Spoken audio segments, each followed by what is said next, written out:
Kamusta mga followers ko? Bagong lahat, nais ko munang pasalamatan yung mga nag-like at nanood na ng video ko. Sa ngayon, konti pa lang naman yon, hindi pa naman marami.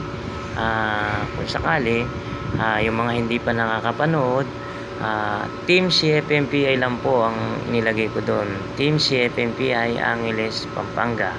Hindi po yung name ko. Team CFMPI Angeles, Pampanga po ang nakalagay dun sa aking video YouTube channel. Uli, salamat sa lahat, sa mga ilan sa mga nanood na at nag-like ng video ko. Tuloy kaya yun ang ginagamit ko, Team CFMPI. Kadalasan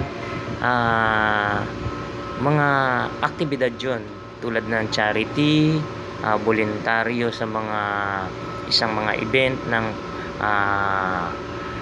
yung mga public event, katulad ng mga halimbawa offline undas, meron din tayong yung para sa Pasko, ganyan, yung mga assisted sa kapulisan at assisted sa mga barangay. Yan ang aming mga ginagawa sa Team CFMPI, tulad ng pagbibigay ng feeding program, brigada eskwela. Yan ang aming mga gawain sa Team CFMPI. Pero minsan gusto ko munang maiba yung aking mga ginagawa. Gusto kong gumawa ng ibang video, tulad nga nito. Dahil sa Angeles ako, gusto kong ipakita yung ano ba ang Angeles City. Ang Angeles City ay isa sa pinakamatandang syudad. Makikita natin dito, kung ako nandito sa rooftop, kitang kita ang palibot at paikot ng Angeles City, sentro ng syudad. Narito yung bus terminal na matanda na hanggang ngayon ay nagbibigay pa ng operasyon, serbisyo publiko sa mga tao upang hihatid sila sa kanilang patutunguhan papuntang Maynila, pauwi ng probinsya. Yan yung Philippine Rabbit Bus. Hanggang ngayon buhay pa yan.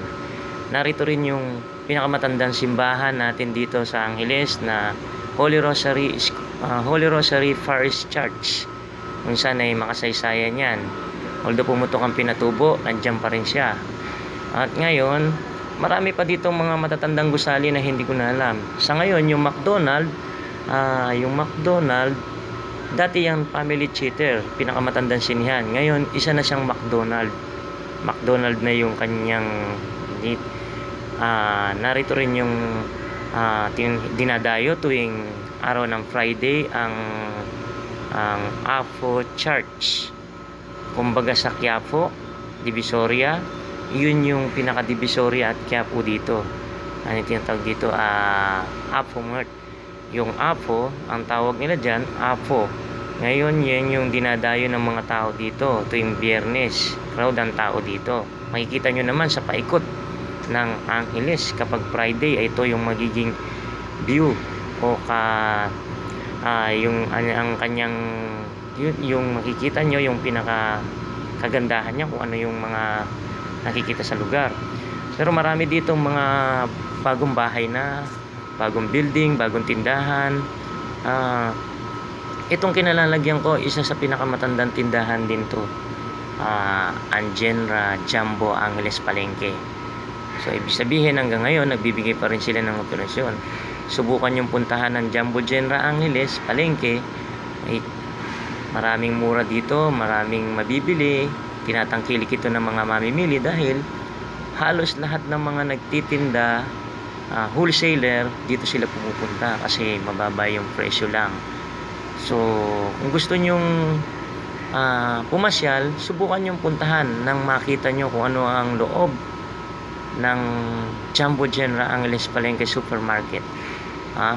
Sa ngayon, dito ako nagjo-duty bilang isang security officer. Yan, diyan ako nagjo-duty. Hindi naman kalakihan ng ating net at sahod, pero matagal na ako dito. Ngayon, makikita nyo rin dito sa rooftop, dito sa taas, yung mga naglalakiang eskwelahan. Nandyan yung RCC College, Holy Angel University, Marami pa. Meron din dito yung mga building na New Point City na tinatawag. Yan yung building nila na bagong dyan. Merong mga call center dyan. Kung iikot ka dito at papasyal sa Angeles, hindi lang yan ang makikita mo. Mayroon din kilalang lugar dito na tinatawag na walking street, na kung saan ay nandito yung mga turista gabi-gabi. Dito hindi natutulog ang mga tao, gabi sila gising.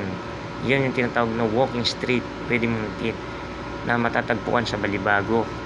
Ngayon, nandyan din yung mga naglalakihang mall natin. Nandito yung Marquee Mall, SM City Clark, SM City Clark, Robinson, Nepo Mall. Marami pa ang mga supermarket na matatagpuan dito. Napakaraming supermarket na nakaikot dito sa Angeles. At maiba ko, ang Balibago ay isa sa mga tinatawag na little city, kasi isa ang Balibago sa, kumbaga, sa Makati. Siya ang pinakamaraming business sector. Nandyan lahat ng establishment, mga building, mga kung ano-ano pang mga negosyo. May Pure Gold din dyan, lahat. At maluwang ang daan dyan, maganda. Road na rin ang tao dyan. So sa mga nanonood ng video ko, kaya ako ginawa ang video ganito, gusto ko namang maiba. Hindi naman lagi puro charity, puro volunteer ang aking pinakikita. Pero number one sa aking video, yung pagbibigay tulong at serbisyo, nakakapagbigyan. Kaso nga lang, sa amin kasi, kami gumagawa ng charity sa sarili naming mga bulsa. Ako isang NGO na gustong makatulong, makapagbigay sa mga nangangailangan na tao talaga na pwedeng matulungan. Pero sinisingit ko lang yan. So, kung ano man yung mga naibibigay namin, nanggagaling lang po yan sa sarili naming bulsa. Ang uniform po namin, nanggagaling din po sa sarili naming bulsa. Wala po kaming support na mga ibang yun. Kaya yun po talaga yung video ko, Team CFMPI. Kaya tinawag ko po Team CFMPI dahil yan po kasama na po yung buong team. Ngayon, gumagawa po ako ng video na iba, para maiba naman ang topic na makikita ng tao. So ibig sabihin, makikita nyo yung Angeles City, ang siyudad na isang pinakamatanda dito. So yun lang, at sana tangkilikin nyo ang dito, at patuloy po inyong suportahan. At maraming salamat po muli sa mga nag-like at nag-subscribe na. Kahit ilan pa lang po, salamat po sa inyong pagsubaybay sa aking video sa YouTube channel.